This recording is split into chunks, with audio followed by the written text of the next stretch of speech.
নমস্কাৰ বন্ধু বান্ধৱীসকল, স্বাগতম জনাইছোঁ আপোনালোকক ভাৰতীয় আছামিজ কিচেনলৈ।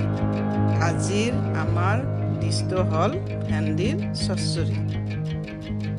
ভেন্দি 12টাৰ পৰা 15টা স্ক্ৰীনত দেখুওৱাৰ দৰে ভেন্দিকেইটা কাটি ল'ব।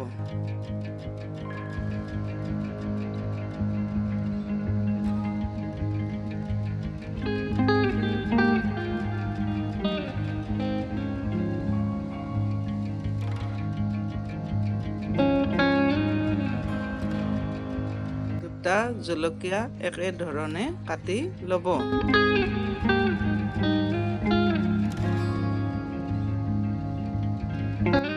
আলু এটা স্ক্ৰীনত দেখুওৱাৰ ধৰণে কাটি ল'ব।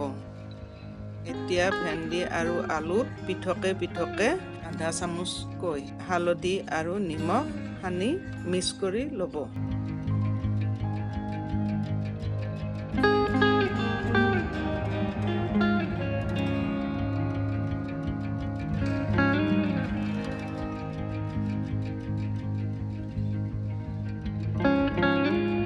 এতিয়া মছলাৰ বাবে প্ৰথম 1 চামুচ সৰিয়হ, 1 চামুচ জিৰা গুড়ি কৰি ল'ব।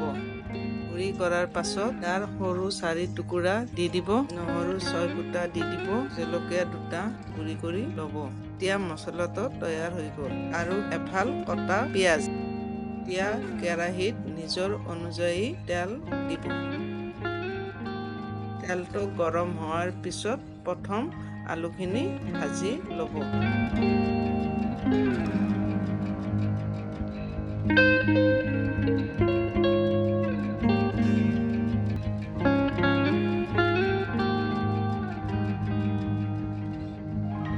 আমাৰ আলুখিনি ভাজা হৈ গ'ল। এইখিনি তেলতে আধা চামুচ পাঁচফোৰণ দি দিব, তেজপাত 2টা ফালি দিব, তাৰপিছত আধা কটা পিঁয়াজখিনি দি দিব।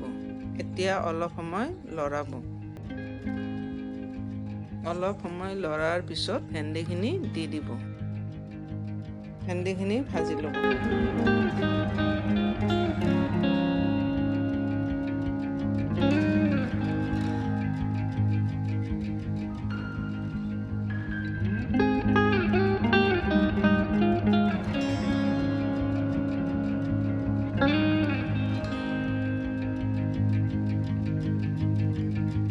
ভেন্দিখিনি ভাজা হোৱাৰ পিছত আলুখিনিও তাতে দি দিব। এতিয়া ভেন্দিখিনি আৰু আলুখিনি ভাজি লওক। অলপ সময়ৰ কাৰণে ঢাকি ৰাখিব।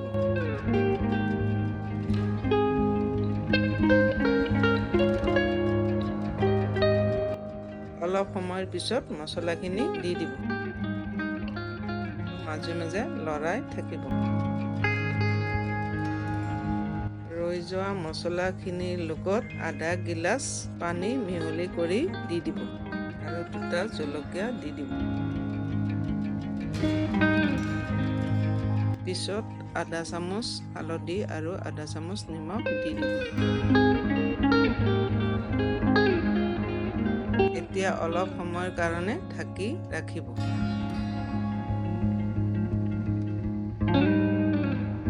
এয়া আমাৰ ভেন্দিৰ চচ্চড়ি তৈয়াৰ হৈ গ'ল।